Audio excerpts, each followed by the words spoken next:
The following episode contains material that may be harmful or traumatizing to some audiences, including discussion of murder and suicide. Listener discretion is advised. Walk me through that day. It was an unusual day in the sense that we were contemplating moving from downtown to the Upper West Side. And so there was a handyman who was supposed to come and get it ready so we can put the place on the market. So instead of getting up and being out the door by 6:30 and in my office by 7, I was hanging around till about 9:30. But ironically, it was a great morning because I got to spend so much time with Sophie and Adrienne in a way that I normally hadn't. So it was very fortuitous in that way. She was going to her office, which was where she used to live before she met me and where she did all her work and writing and everything. And two of us left here together and I dropped her off and she went in her building and that was the last time I ever saw her. Andy Ostroy's wife, actress, director, and screenwriter Adrienne Shelly, was in the prime of her life, on the verge of making it big, married to her love, and mom to a beautiful daughter. She had it all at her fingertips, until the first day of November in 2006, when everything changed. Police in Manhattan tonight are investigating the mysterious death of a 40-year-old actress. Adrienne Shelly was found dead in her West Village office last night. It was Shelly's husband, Andy Ostroy, who found her.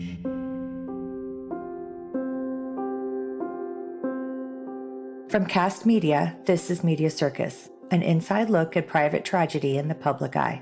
I take high-profile crimes you might think you know and connect you with the real people behind the media coverage to share their stories, in their own words, on their own terms. I'm Kim Goldman.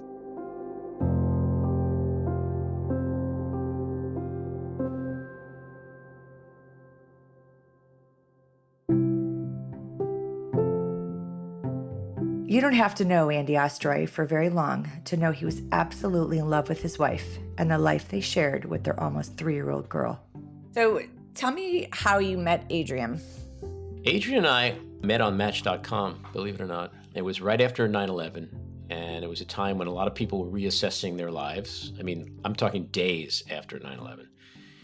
And she was an actor, and she hung out with actors and film people and showbiz people. And so she was like, my dating life, my relationship life consists of narcissistic, controlling, alcoholic actors, and I got to do something different. And against the backdrop of 9/11 and reassessing one's life, she said, well, how am I going to find somebody different? I don't travel in those circles. How do I meet the so-called normal guy? So she went online, and I had just came off a relationship, and I was just looking to meet people and have some fun and go out. And then all of a sudden, a few days after 9/11, I get this message through the app from her. And she made up a fake name. She didn't really tell me who she was. There was no photo, but she described herself in a way that was pretty alluring and interesting. I remember showing it to a friend, and he was like, yeah, you should definitely go out with this one. What's the worst that can happen? She was just amazing. She was like no one I had ever met before. While Adrienne had a following, starring in over 20 movies, the divorced father of 3 was more focused on raising his kids than the Manhattan film scene. When I met her, I had no idea who she was. A friend who was asking me who I was dating, and I told him, and he was like, you're dating Adrienne Shelly? I'm like, yeah, why? Why is that exciting to you? Because I had no idea. When she was like in her Angelica Theater, downtown New York, indie ingenue phase, I was changing diapers. That was not my world. To me, she was always Adrienne Levine, the sweet little Jewish girl from Long Island. That's who I met. That's who I fell in love with. That's who I married. So I had to kind of deal with it and accept it. And it was weird. It was a weird space to be in. It didn't take long for Andy and Adrienne to plan their future together. We knew right away we were going to get married, which we did a year later. It was just one of those kind of fairy tale romances. So what was your life like as a married couple as you became parents? So tell me what your world was like. When I met Adrienne, she was just about getting ready to write Waitress. We had a great life. She was able to do her thing, and I was very supportive of that. And, we eventually had Sophie almost 3 years later. And Waitress, of course, is about a woman who has a lot of fears and concerns about giving up her independence and her career to have a child. Come on. Dear Lord, please protect our Jenna from the hell of unwanted pregnancy. I don't need no baby. I don't want no trouble. I just want to make pies. That's all I want to do. So it was somewhat autobiographical. She was a smart-ass woman. So if I had a business problem, I used her as a sounding board. She had a great mind. And we really connected. She had her world, I had mine, but there was a lot of space in the middle in terms of overlap. And so we really locked in. And then when Sophie came, it was just amazing.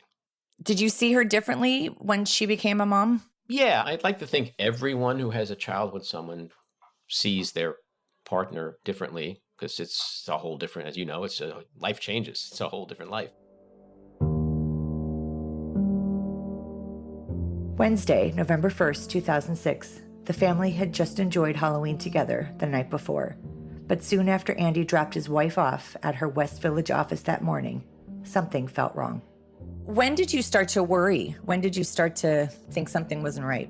I started to worry very early on because, as I said before, we were looking to move, and the realtor emailed me at about 10 o'clock and said, I got a place on the Upper West Side. You got to come look at it right now before it gets on the market.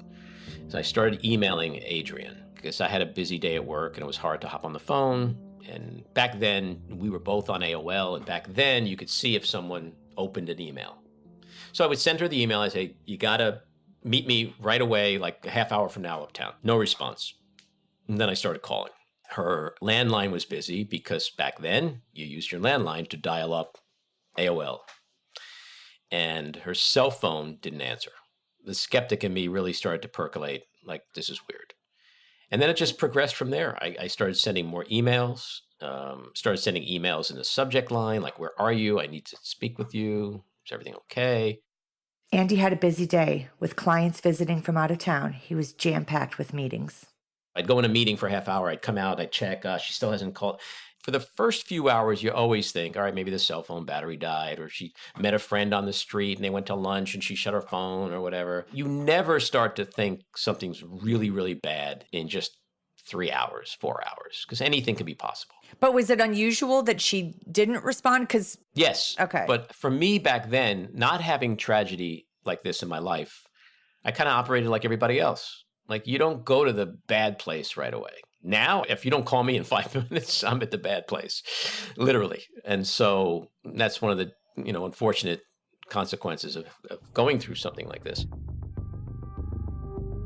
But by mid-afternoon, Andy was seriously concerned. Like 3 o'clock, 3:30, real panic set in. Then at some point I called the nanny and I said, have you heard from Adrienne today? And she said no. And this was like 4:30, 5 o'clock. Now, normally we were in contact all day. We were one of those annoying couples that email, text, call, whatever, just every 40 minutes about something. Even just to say, hey, how's it going, you bastard, something like that. And I know Adrienne was always obsessively checking on Sophie. And that's when I got a real sinking feeling in my stomach. And that's when I said to my friend, we've got to go downtown and check on her. On the short drive to Adrienne's office, Andy had a terrible feeling. That 10-minute drive from my office to her office, I just knew she was dead. Knew it. Why? At this point, logical Andy kicked in. There was no way we were going to go from 9:30 to 5 o'clock without contact, with nothing. Not even a returned email, not even an opened email. That was the key too. So I started to put all this circumstantial stuff together, and it was just like, there's only one answer, but how could that be? My friend told me a couple of years later that we pulled up in front of her building, and I said, just wait here. I'm going to run up, make sure she's okay, and then I'll be right down.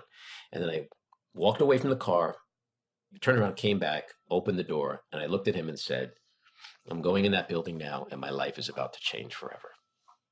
And then I walked away, and he was like, what the fuck? Like, holy shit. Andy walked up to the Greenwich Village building and buzzed Adrienne's office. No one was there. I finally got to the door after like buzzing, nobody answered. The young doorman guy that was sitting in the lobby, he went down with me to the basement to see if he had a key. He didn't have a key, and we just decided to go up to the door because I had to find out. And it was weird because Adrienne was always one of those like 1 lock, 2 lock, 3 lock, 4, like she was just paranoid. And so when I got up there, the door was locked. I tried to open it, I couldn't. And I said to this kid, how do we get in here? He goes, well, we just call the cops. They'll get in, firemen, whatever. But something said to me, try the door again. And I turned it and it just popped open. It was the weirdest thing in the world. And then I went in and I cased the place out, room to room. It was a small apartment, and eventually found her. Andy found his wife with a rope around her neck, hanging from a shower curtain rod. He screamed. The doorman called 911. When you're at the scene of a crime like that, it's surreal. I didn't know what to do. When I was sitting on the couch, I just closed my eyes and I stared at the floor. And I didn't open them again. So the whole time that cops were coming in and firemen were coming in and EMT and everybody, I had no visual because it was terrifying to me. So I remember, it's almost like when you have a different sense that kicks in. I could close my eyes and remember like the dangling and the cuffs and the steps and the walkie-talkies and all of that crime scene noise. That's what I remember. The investigation swirled around Andy as he sat there, eyes closed, in shock. At some point, they instructed Andy to go outside and leave the scene. You don't have to be a rocket scientist to know that the spouse is always suspect number one. We've all watched TV and we know that that's often what happens. There's some kind of angry spouse somewhere. And when you sort of compound that with, and he's the guy that found her. But they didn't focus on Andy very long. Soon after finding Adrienne's body, law enforcement believed Adrienne took her own life, ruling her death a suicide. But Andy wasn't buying it. It was not going to be acceptable to me. That was going to be her legacy. Andy knew in his gut he needed to take matters into his own hands. They did an autopsy, and I think it was inconclusive, the first one. But I hired Michael Baden. Yes. You know him, obviously. Michael Baden is a forensic pathologist known for investigating high-profile deaths. In fact, he testified as a defense witness for my brother's killer in August of 1995. Ironically, Adrienne and I were both kind of true crime fans before she died. And so we would sometimes lie in bed at night and watch his show Autopsy on HBO. And then all of a sudden I'm calling him to do an autopsy on Adrienne. While Andy searched for answers, the media ran with the story. As someone who has a journalism degree, I have a natural fondness for the media. But as you can attest, when something like that happens, often, especially if it's local media, tabloid media, they are relentless in the pursuit of their stories, and usually the stories that they want to write are very sensational. And they don't really have much sensitivity to the families. And that's what happened in our case. There was one or two reporters in particular just completely oblivious or unwilling to accept that this is not just a newspaper story or whatever. This is a family that's going through something really horrible. They wanted their story, and some of them were relentless and rude. And what were they reporting at that time? The actress found hanging in a bathroom of her Manhattan office, likely committed suicide. They were going with the suicide thing. The news didn't hit until 2 days later because everything happened that Wednesday night, and it takes time for the news people to get their shit together. So Thursday was kind of like this weird blackout day. Like it was kind of normal. We had been experiencing this incredible tragedy, but I took Sophie to her little nursery school. The news hadn't broken yet. It broke on Friday for the most part. And the New York Post had this big front page thing and then a suicide actress article thing on page 4. And I started thinking, it's Friday. This is the big city. Someone else is going to get killed somewhere and everyone's going to move on. And this last impression of suicide is that's how it's going down. But Andy wasn't about to give up. I called the police precinct that was in charge of the case. And I asked to speak with the lead detective, and they said he was gone for the weekend.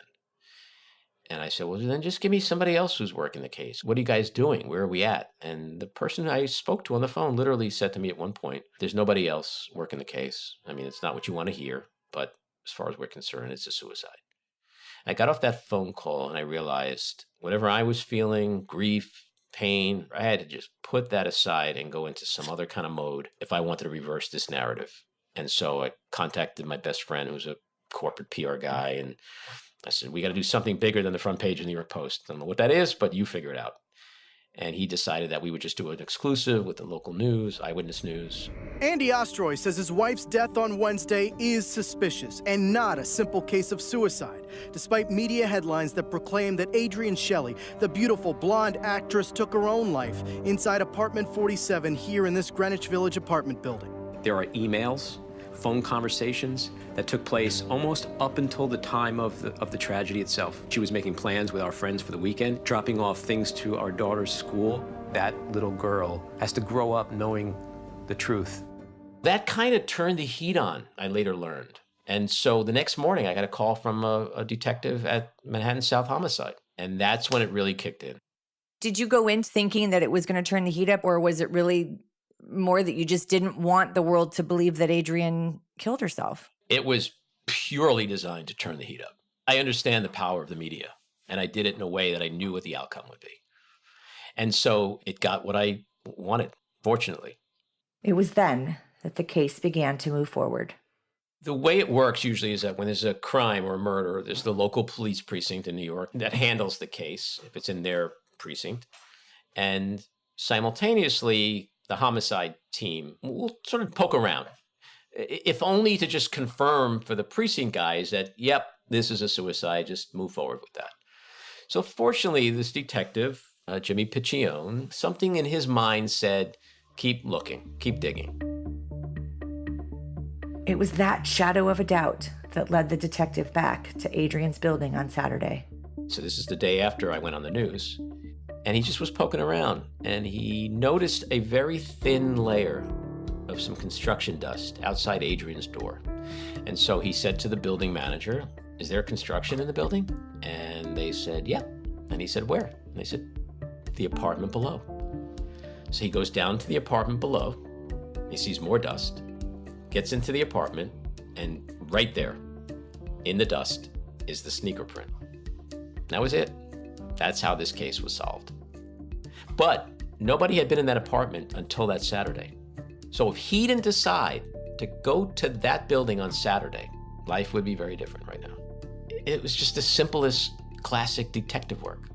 Somebody had to believe that it wasn't a suicide, and he was that guy. While the detective was doing his job, the autopsy results came back. Adrienne was murdered. He called me later that afternoon, and he told me she fought like an animal. Those were his exact words. And so I started to get excited in this weird, surreal way. I try to explain to people what it's like when you're rooting for your spouse to have been murdered. But if the alternative is that her legacy is that she killed herself, murder is like really cool. Like that's just no way to explain it. So once you realize that, oh my God, I think she really was murdered, then you go to a totally different place of how and why, and did she suffer, and then it's not cool anymore. So you're happy for like not even a minute. On Sunday, with family and friends in attendance, Adrienne Shelly was laid to rest. And then the next morning was the funeral on Sunday. Still hadn't heard anything from the cops. And I didn't hear anything until 6:30 Monday morning. They called me and said, can you come downstairs? We need to talk with you. And I got to say, at that moment, I literally thought they were coming to arrest me.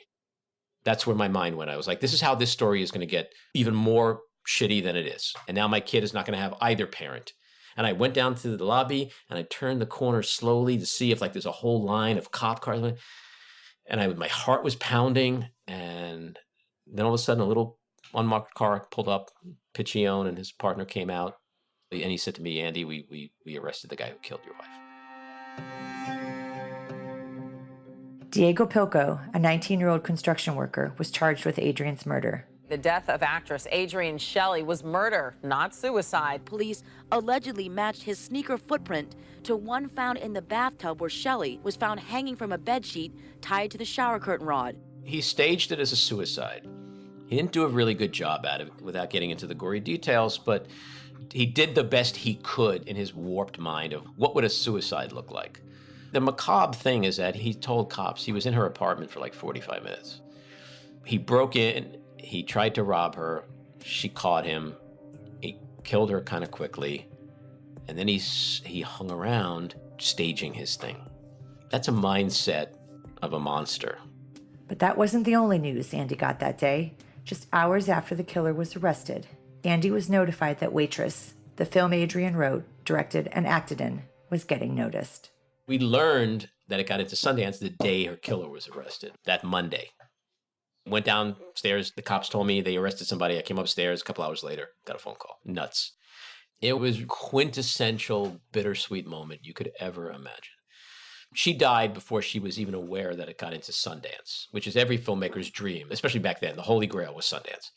So she died a struggling filmmaker. I think she believed in what she wrote, because a lot of people told her it was amazing, But at the time she died, it was just a little script that she wrote that she was hoping somebody's going to like and buy. So Sundance was the first moment where the world saw Waitress, and I got to see her on a big screen, and her mother got to see, and that was just brutal because there she was, and she was beautiful, and she was on screen, and this was her moment, and everything was finally happening for her. But she's not here, and we all are. How is that possible? And so the bittersweet nature of that was brutal. Adrienne's career blossomed. Waitress was a success and even spawned a hit Broadway musical of the same name.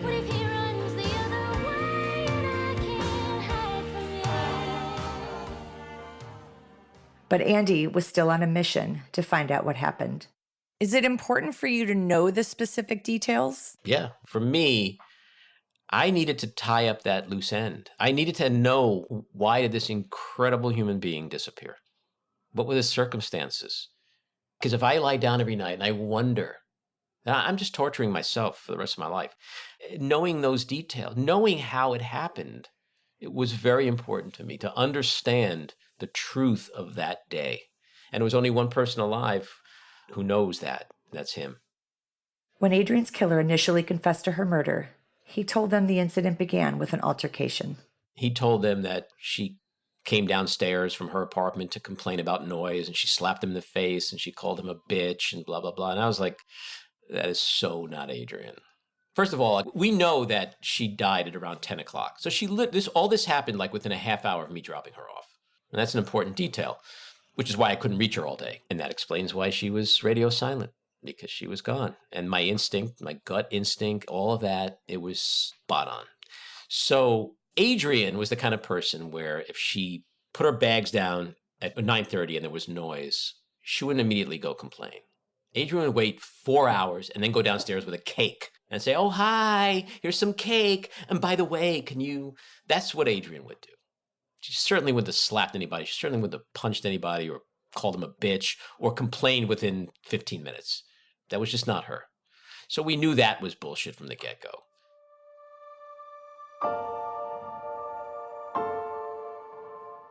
But it was a story that changed over time.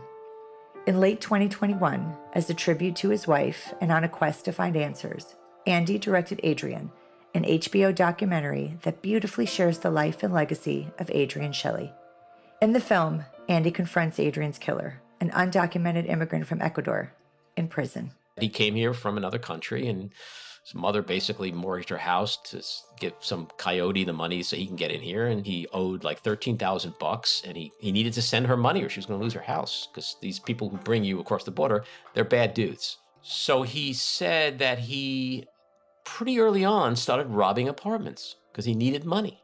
And that was a big reveal for me. That was so important to me because I never could understand how a kid who was 19, who had no record in Ecuador, no record here, seemingly got up every day and busted his ass at a construction job.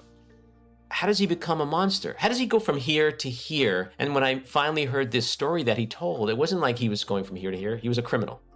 She didn't meet some kid who snapped, a hardworking kid who snapped. She encountered a criminal who was ready to escalate his criminal behavior to that next level. He had never been caught before in somebody's apartment, but he was going in and out of apartments everywhere he worked. This is what he told me. And so now it all made sense to me. It made sense to me that he put his ear on the door, he didn't hear anybody, and he went in. And he saw the bag, reached for her money, and then she came out of whatever room she was in. And that's how it happened. And so it took so long to sort of get to something that seemed like the truth. Because what's the point of him telling that story if it's not true? What's the value in him saying, I was a criminal, I robbed people, and your wife caught me? Like, he's not ducking anything. He's actually making his case worse by saying that. You opted to go see your wife's killer in prison. So I want to know what in the F possessed you to want to do that. Shed light on stuff, and I want him to acknowledge what he did and who he took and the consequence of that. The way I'm wired, I needed to know. My life could not be settled unless I understood how this amazing creature was taken away from me. And I kind of basically said to him, I hope you live a life in prison with the kind of fear that I suspect Adrienne had when you were in her apartment. I hope you get what you gave her. I mean, I didn't pull any punches. You know, Adrienne's mom was more heartbreakingly emotional. I was more like, fuck you, I want you dead. Because that's what I felt, and to a large degree, I still feel that way. The other thing is that she wasn't a murder victim. She was a human being, and she was a wife and a mother and a daughter. She had a life. And I needed this guy to know, if there was any shred of hope that when he lays his head down at night and he thinks about this, that maybe I can have this haunt him for the rest of his life when he sees Adrienne with Sophie, sees Adrienne with her mother, sees Adrienne and me. If he goes to bed every night feeling really shitty about the human being he took, that was very important to me. And in my film, when you see me say, I want to show you some pictures, the reaction from him is like, oh, shit. Like, he didn't want to go there. He didn't want those images in his head. I want to show you some pictures. You took a wife. You took someone who I was madly in love with. You took a mother. That's my daughter with her mom. They don't have anything anymore. And they had everything.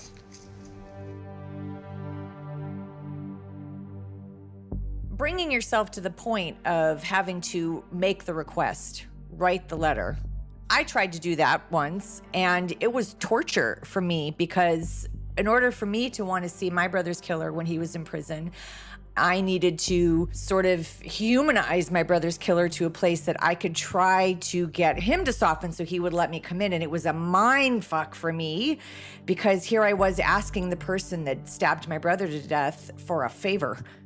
I get all that, and I went through a lot of that. I mean, when I decided to write the letter, how many letters do we write people when we start with, Dear Kim? And I was like, well, I'm not writing Dear. How do I start this letter? I didn't. I just went into it. I was like, you're probably surprised to hear from me. Like, there was no salutation, nothing. So I had to rewire my whole way of thinking. But I compartmentalized it all. I didn't look at it as a favor. I looked at it as an obligation. That's how I presented it to him. I'm not Andy, the husband, per se. I'm Andy on a mission to find the truth. So nothing he did or said would distract me from that. How many letters were exchanged between the two of you before the meeting was set up and you were heading out to the prison? It was a long period of time because just the way this criminal justice system works, between how you send a letter and how long it takes to get through the system, to get to him, and then for him to respond and get back to you. So there's a lot of delay in that. But it went like this. Hey, do you want to do it? Sure, I'll do it. Okay, great. Let's set up this date. No, I changed my mind. What's wrong with you? I can't do it. But you said you would do anything for me and my family. You owe this to us. You want to be a man. Is this the kind of man you are? I just can't do it. I'm too afraid. I guess that's the kind of man you are. You're just nothing. You're a coward, and you're always going to be a coward. Okay, I'll do it. That's pretty much how it went. So I was allowed to sort of keep my integrity and my dignity and not call in a favor and stick to my guns. And I remember saying to my producing partners when I dropped the letter in the mail, the last one, I said, he's either going to tell me to go fuck myself or we're getting the interview. But I was satisfied that if he told me to go fuck myself, it was because I told him he's a fucking coward. I didn't diminish my own sense of self. I didn't have to go there. I got that interview on my terms in a very short amount of time. And so I felt in control of it from start to finish. It worked for me. I got what I needed. How did Adrienne's family, including Sophie, feel about you making that trek? Adrienne's mom, when I explained it, she got it. She was very supportive. And so was Sophie. Sophie wanted to go. I actually asked him, I tried to have her come with me. I said, do you really want to do this? She was like, yeah, I do. She goes, I've got things I need to say. And I was like, who am I to deny this kid? Who am I to say, oh, this isn't right for you if she wants to do it? So I went through the system, but it was too late. For a minor, you need special request and all that. And so when I did the interview, this is not in my film, but I was with him for almost 90 minutes. At the end, and this is when I kind of got indignant, is when I asked him, my daughter wants to come here. Would you be willing to see her? And he said to me, no, right away, like, no, I agreed to meet with you, but I'm not meeting your whole family. And that's when I realized this guy's just a piece of shit. And that's when I was like, I'm out of here. I'm done. So what does Sophie do with that emotion and those needs to confront her mom's murderer? She works through it the same way I think others would, you know. She's living in a world that's different than other kids her age. And so from a very young age, she understood what bad guys were and what murderers were. And when she should have been trying to figure out whether she likes chocolate versus vanilla, she's asking who killed mommy and what did he do? You know, and so we've been navigating that journey together over the years. Does Sophie have a clear understanding of what happened? And were you the one to share that with her, or did she find that information out on her own? Well, that's a funny question because we live in the age of Google. I think up until a certain point, everything she got from me. But then, you know, she did start poking around online like you would suspect at a certain age. But, you know, she was very involved in my film. She was not just someone that talked with me on camera, but she was on shoots. She sat and listened. She's credited 3 times. She did additional camera. She was a PA. She was behind the scenes photography. And so she really did embrace the process. When she was sitting with me and like some of Adrienne's friends and coworkers, like she was there with me learning stuff about her mom that neither of us knew before. Did anything surprise you that you learned about Adrienne? Or yeah, as much as I knew how awesome she was and how loved she was, I was just skimming the surface. Adrienne was truly one of those people that everyone loved. We all know like a friend or two that's that person. You're like, how is that possible, right? And some people even believe if everyone loves you, you must be doing something wrong. But it's not true. There's those magical people that have these qualities, and that enables them to achieve greatness because their approach to life is so different. Their approach to people is so different. do you feel like making the documentary, it exacerbated your grief in any way? Did you walk away thinking, oh, it just makes it so much worse that she's not here because I'm reminded of how larger than life she was and the impact that she had? The thing I always equate it to is like if someone sets out to climb Mount Everest, A, it's because they're probably really skilled at what they do, or at least know what they're facing, right? But they know they're going to get blisters and maybe some gangrene or an infection. They may pass out. They may dehydrate. Shit's going to happen along the way.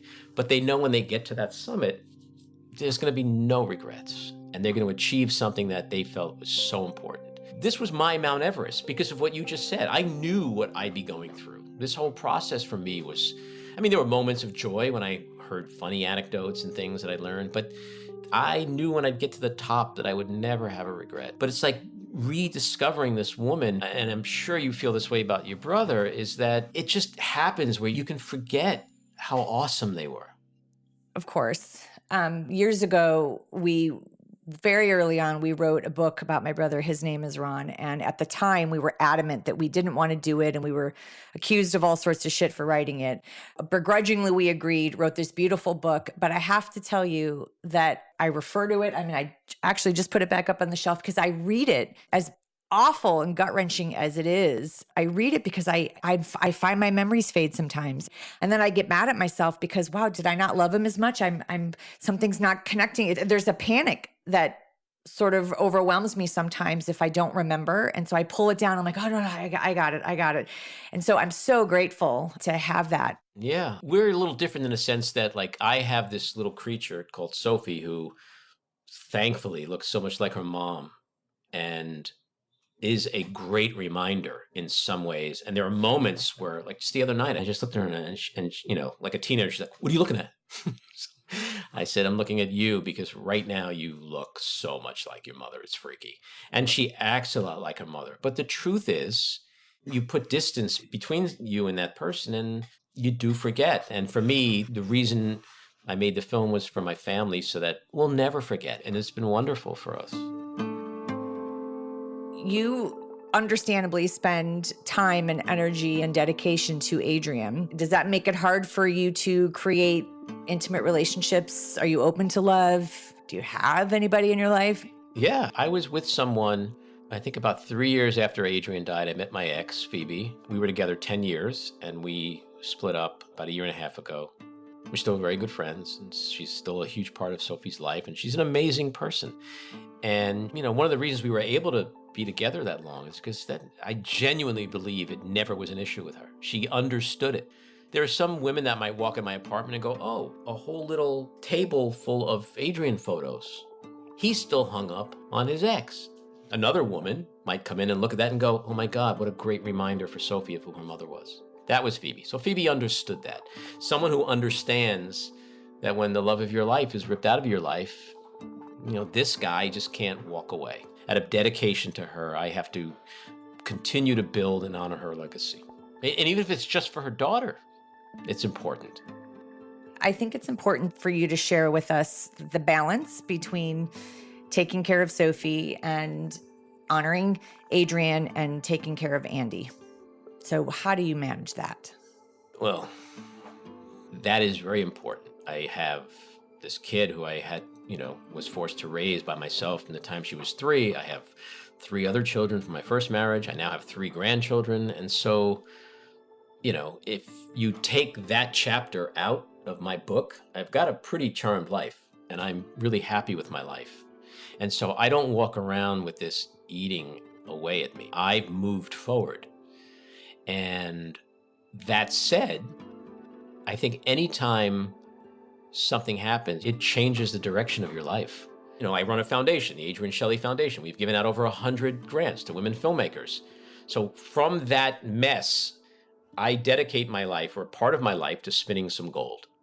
It's a glass half full approach to living in the days, weeks, months, and years after something horrible like that. The Adrienne Shelly Foundation partners with existing organizations to help talented women achieve their filmmaking dreams. So we partner with Sundance Institute, Women in Film, American Film Institute, Columbia, UCLA Film School.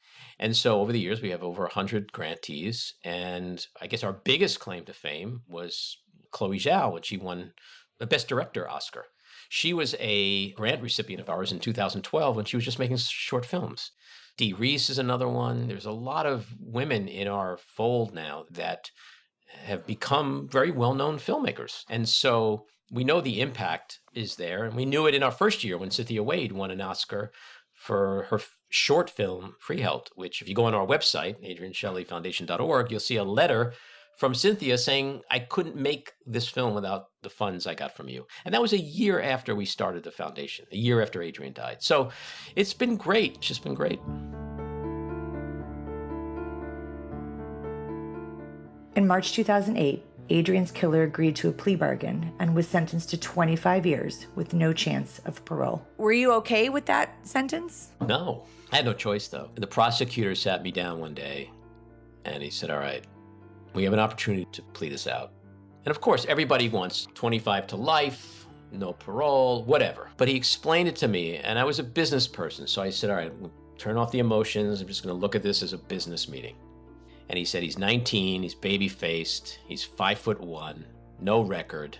His confession is 3 hours long, and he cries almost the whole time. Not hard to imagine a jury's going to feel sorry for him. Oh, the poor kid made a mistake. The truth is, when you go to trial, someone like that, even if they get 25 to life, is probably not going to do a day more than 25. So the way he explained it to me is like, you're just rolling the dice for probably almost no chance of the return you want. Right now, today, we can lock in 25. No appeal, no parole. This is a no-brainer. Adrienne's killer could be out of prison in 2033. He'll be in his mid-40s. So, Andy, what are your thoughts on justice and forgiveness? That's a really interesting question because that could go in one of many directions. Some people would say, oh, I want him dead now, death penalty, blah, blah, blah. And I've gone in and out of my own feelings on that over the years. I don't think 25 is enough, and I definitely would love him to be rotting in prison for the rest of his life. I don't feel I got justice. I don't feel Adrienne got justice or the family got justice. She's dead at 40. He'll be a free man at 45. That's not justice. My world was destroyed when he took my wife for no reason whatsoever. And there's no way I can forgive that ever. And when it comes to the media? Is there something that you get asked a lot that you wish, like, oh my gosh, just that's the one thing. It's the one thing I hate. I used to get asked, like, Adrienne loved making pies. I'm like, oh God, that's so why? Because she made a movie about somebody that makes pies. Like, Earl murders me because I'm having an affair pie. You smash blackberries and raspberries into a chocolate crust. I can't have no affair because it's wrong, and I don't want Earl to kill me pie. Vanilla custard with banana. Hold the banana. Sylvester Stallone, a boxer? Was he a real boxer? No, he made a film because it's called acting, right?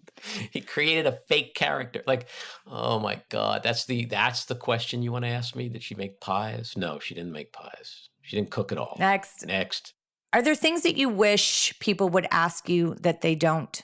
No, and I gotta say, and I'm not just bullshitting you. And I do believe it's because we walk the same earth. You've got into a level of questioning that is really meaningful. Because most people are like, all right, we got 3 minutes with this dude, 5 minutes with this dude. Or even when it's a 10-minute interview, it's like they just go to the same shit that everybody else asks. This is like getting struck by lightning, right? If I saw somebody on the street who got struck by lightning, the questions I would ask them would be like unbelievable. I wouldn't be like, did you think it was going to be a storm? Like, that just seems like a dumb question. And so I'm just always rating, like in my mind, I mean, like, all right, there she goes asking this. And so I always make it a point to tell people, and I think they're asking a really good question, because that's the whole point of talking, is to share things that people either don't know or would never even think to know. Lastly, tell me about your podcast.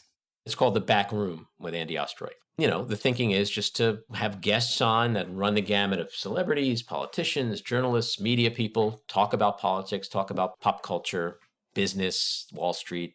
Yeah, we're going to be serious, talk about serious shit, but we're also going to like be really fun and silly and stupid too, and have some fun. Excellent.